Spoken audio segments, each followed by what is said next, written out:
নমস্কার বন্ধুরা, আশা করি ভালোই আছেন। তো সরস্বতী পুজোর মূর্তি তো অলরেডি তৈরি হওয়া শুরু হয়ে গেছে, আগেও একটা ভিডিও দিয়েছিলাম। তো সেরকমই পরবর্তী একটা ভিডিও আজকে নিয়ে আসলাম। এটা হচ্ছে বাণী সদন, হ্যাঁ, সীতারাম পুকুর পাড়। এখানে যে মূর্তি শিল্পী পুজোর সময় মানে দুর্গাপুজো, কালী পুজোর সুন্দর সুন্দর মূর্তি বানিয়েছিল। সকালে এখানে যাচ্ছিলাম, ভাবলাম একটু ভিডিও করে নিই আর আপনাদের জন্য একটু শেয়ার করে দিই। আশা করি ভালো লাগবে। দেখুন, মূর্তিগুলো অনেকগুলো মাটি লাগানো হয়েছে কাঠামোতে, অনেকগুলো তো মোটামুটি পলিশ হয়ে গেছে। ধীরে ধীরে এটা কমপ্লিটও হয়ে যাবে। পরবর্তী পর্যায়ে আবার আসবো, যখন রং টং হয়ে পুরো পরিপূর্ণ হবে, সেই সময় দেখতে আরও আরও সুন্দর লাগবে। আশা করি ভিডিওটা আপনাদের ভালো লাগবে।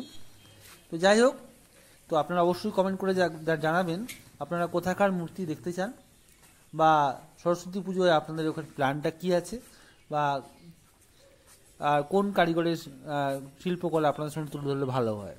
যাই হোক, আজকে সীতারাম পুকুর পাড়ের মূর্তি শিল্পীর একটা প্রাথমিক পর্যায়ের কাজ তুলে ধরলাম। আশা করি ভালো লাগবে। সবাই অনেক ভালো থাকবেন আর চ্যানেলটা সাবস্ক্রাইব করে রাখবেন। ধন্যবাদ।